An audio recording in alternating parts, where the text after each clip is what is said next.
It's Michelle, Southern Inspirations. Not doing a Facebook Live, but I am doing a video that I wanted to share with y'all because I'm making homemade brown gravy. Being from the South, of course, we eat lots of gravy, and I have lots of folks ask me all the time, how in the world do you do your gravy and how do you get it to turn out so well? So I'm going to show y'all some homemade gravy. So here we go. All right, so right here is my trusty cast iron skillet. Cast iron skillet is key to getting your gravy good and brown. So I have fried up some hamburger steak. Hannah loves homemade hamburger steak. So I've already, and I'll put the recipe later for what the seasoning is on that, but I've put my hamburger steak to the side and we're about to do the gravy. So I've left the reserve of the grease that cooked off of my hamburger steak. Of course, that reserve is in here. And I scraped out already what I call the little goodies, the little part of the meat that's stuck to the bottom. You want those, but go ahead and scrape them out and don't leave them when you're doing your gravy because you don't want to get them to burn. So I went ahead and took those out. And so I'm going to put this back on here. And y'all kind of watch I've got my potatoes going for mashed potatoes too, so I've got to keep an eye on those. But and this cooled down just a little bit, but I'm going to turn it up and let it get hot again. Shouldn't take too long because that cast iron holds that heat really, really well, and I had just taken it off the heat for just a couple seconds. But I have my self-rising flour right here that I already kind of measured out. And y'all, Hannah makes fun of me a lot because I'm like, oh, just throw some in without exact measurements. But I went ahead and measured out to hopefully give y'all a good idea about how much to use. This is about a cup of self-rising flour. And, you know, I don't know until I get going good if I'll even need it all or not. So that's about a half a cup right now. And again, we're kind of waiting for this to get hot. But what you want to do, you want to just get you a good, nice, brown, thick roux going. Y'all got the Vena hood on, so I hope you can hear me okay. But all I've got going on, I needed to use that. And see, there's still a little more grease over here than I prefer for the amount of flour I have. So I'm still not to a cup of flour yet. Maybe, gosh, maybe a little bit less than 3/4 at this point. And I really just kind of use best judgment on how much. So that's starting to kind of thicken up. And y'all, for reference in terms of how much grease, I've got 1, 2, 3, 4, 5. I've got about 6 small to medium-sized hamburger patties over there. So, and I did measure out the grease after to see how much that was, but that should give you an idea. So this has the consistency that I want right now. And so I've got it kind of evenly distributed. So then I take my salt and pepper and I just go to town. So a lot of black pepper in gravy is wonderful. And then pretty generous with the salt, but you don't want to be crazy and it be too salty.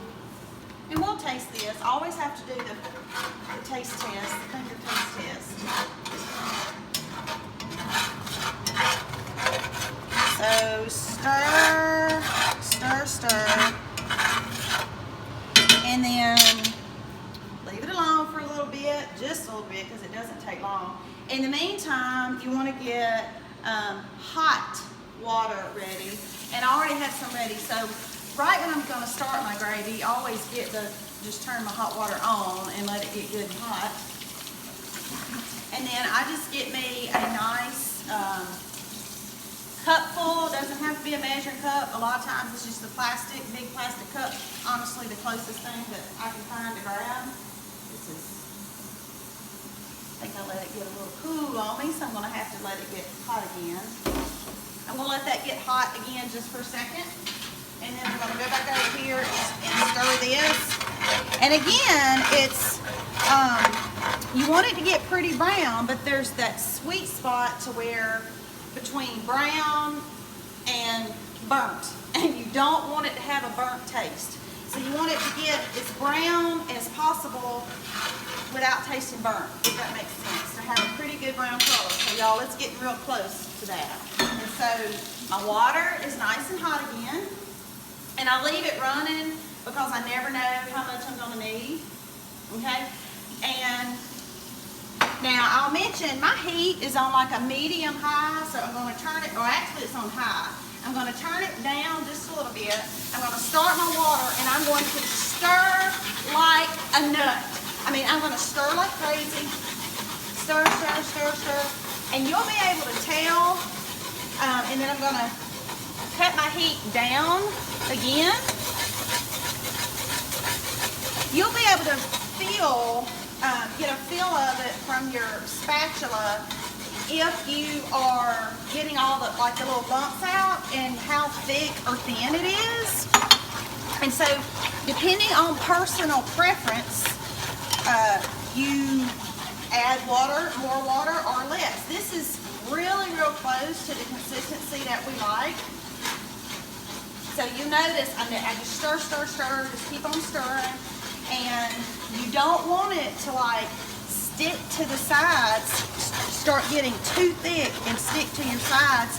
And so that's why I was constantly like adjusting my heat, and gas stove is always the best. You can do this on an electric stove, but you can turn down gas so much quicker.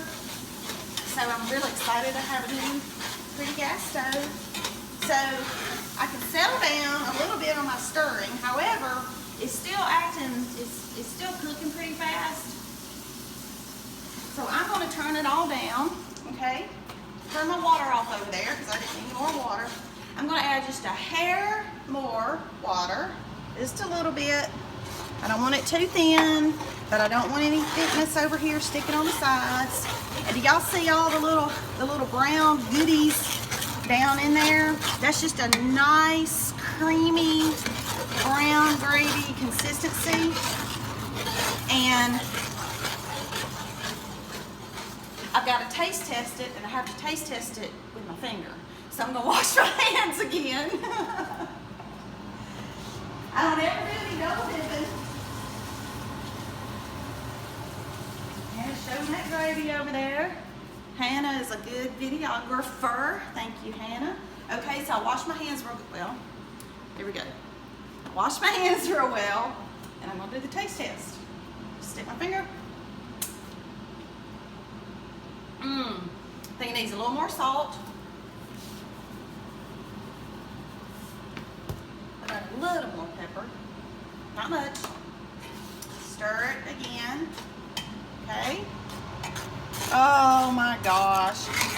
This is a good batch, Hannah. This is a good batch. And y'all, that is homemade gravy. Then I take these, I'm going to use the other hand since I licked my finger on here.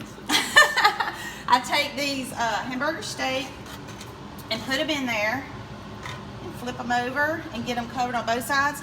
And what I do is I try to stack them up on one side because you want your gravy for serving purposes, because we serve it right out of the skillet.